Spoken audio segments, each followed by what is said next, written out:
In John chapter 14, we find Jesus in the middle of his last speech to his disciples. Jesus knows that he doesn't have much time left before he's arrested and executed. So here at the end, Jesus gives his disciples his final teachings and also some hope for the future.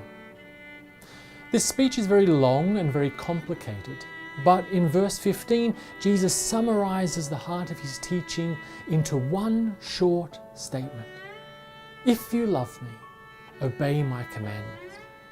If the disciples forget everything else, if they're confused and uncertain about other things, this is the one thing they should remember and hold on to. That's why Jesus repeats this point 3 more times in verses 21, 23 and 24. In verse 21, Jesus says again, "Those who accept my commandments and obey them, they are the ones who love me." Many of us can say we love Jesus. Many of us can say that we are his followers. But here at the end, Jesus stresses that if we really do love Jesus, then we must follow his commands. While this sounds clear and straightforward, it may leave us a little confused. Did Jesus actually give us any commands to follow? Moses famously gave the Israelites 613 laws to shape their lives, and he was remembered forever as a great lawgiver.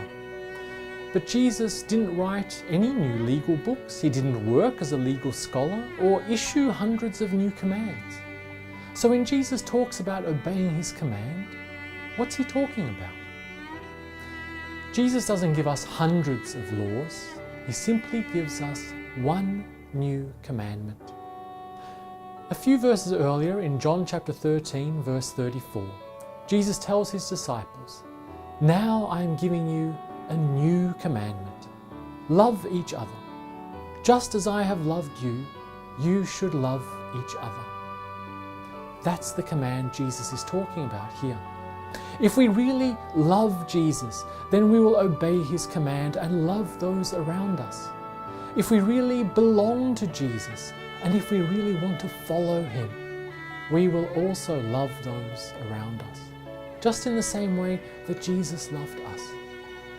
No wonder then that Jesus says in John chapter 13 verse 35, that it's by doing this, by loving each other, that the whole world will really know that we are Christ's disciples. With his time on earth running out, it was this new command to love that Jesus wanted his disciples to remember and obey. That's because without love, we can't count as Christ's followers, and we can't count as true friends of Christ. So if there's nothing else about Jesus that we remember today, I hope we too will at least never forget these important words, that if we truly love Jesus, we will truly love those around us.